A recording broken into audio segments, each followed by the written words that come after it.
viewers from ABC TV who've been getting their weekly Doctor Who fix. And this morning, the big news, of course, is from the west of Sydney.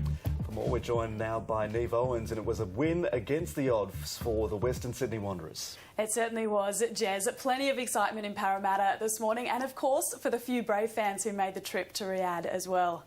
The Western Sydney Wanderers have created Australian football history, beating Al Hilal 1-0 on aggregate to win the Asian Champions League. Taking on the Saudi Giants on their home turf, the Wanderers' goal was peppered throughout. Playing in front of a capacity 65,000-strong crowd, goalkeeper Ante Kovic was again immense for the Australian side.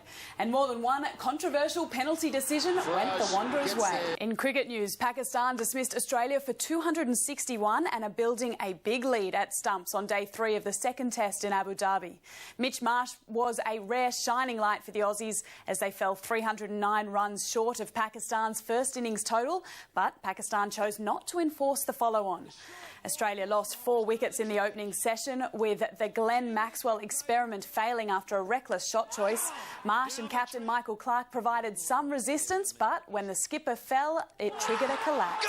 Now, coming up on Weekend Breakfast, the streets in Western Sydney have exploded with joy this morning after the Wanderers' historic win in Riyadh. We'll cross live to Parramatta to witness the celebrations. Also ahead, crash investigators arrive at the site of yesterday's fatal accident involving one of Virgin Galactic's spacecraft. And later, from the deep, we'll meet the underwater photographer who's diving into the ocean at first light in the middle of winter to observe and capture these stunning portraits.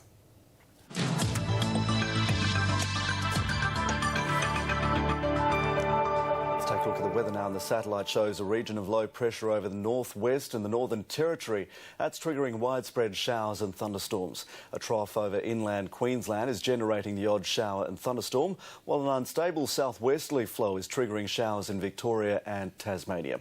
Looking around the country, a very warm to hot day throughout Queensland, with showers and storms from the southeast to the northwest, dry elsewhere. In New South Wales, showers and storms in the northeast, dry but mostly sunny and cool elsewhere. In Victoria, cool in the south and east with light early showers, mostly sunny elsewhere though, and mild. In Tasmania, cold in the west and south with showers, cool and dry in the east and north with snow in the highlands. Mostly sunny and dry in South Australia, cool in the southeast, mild to warm in other parts of the state. Warm to hot throughout Western Australia today, with showers and storms in the north, late showers in the southwest. And in the Northern Territory, hot to very hot throughout, with afternoon coastal sea breezes, showers and afternoon storms, mostly inland. Looking ahead to tomorrow's forecast for the capital cities, cloudy in Brisbane, a possible shower for Sydney, a light frost and partly cloudy in Canberra. It'll be sunny in Melbourne, cloudy in Hobart, partly cloudy in Adelaide, a possible morning shower for Perth, and mostly sunny in Darwin.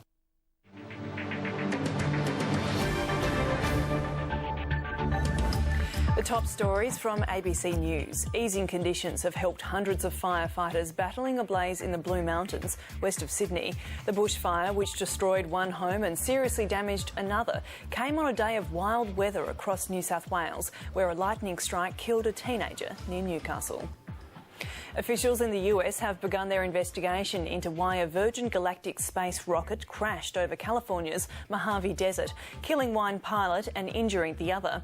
Virgin Chief Sir Richard Branson said he was determined to find out what went wrong, but pledged to keep up the drive for space travel. The biggest Anzac centenary commemorations on Australian soil will wrap up today in Albany on WA's south coast. The 3-day event has marked the town's role as the departure point for the first Anzac troops who arrived in Gallipoli in 1914. That historic scene has been recreated, and today thousands of people will be given rare access to some of the ships. The biggest event to ever take place here in Albany is almost at an end. Thousands of people have turned out over the weekend for these commemorations.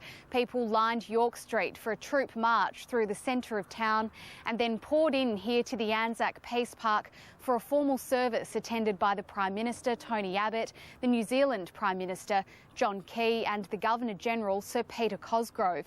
There was also a spectacular sight in King George Sound as a flotilla of Navy ships actually made their way through the harbour to symbolise the departure 100 years ago.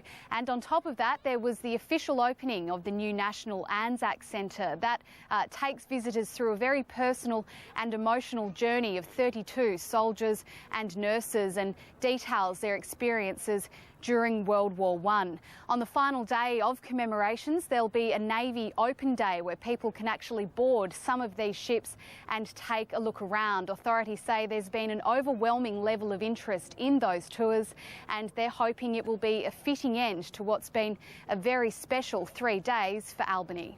Watching Weekend Breakfast, that's all for our ABC TV viewers this morning. We'll be back at 10 a.m. Eastern Time on ABC News 24 with all the day's news, sport and weather, including if the horses don't do it for you, perhaps the frocks will.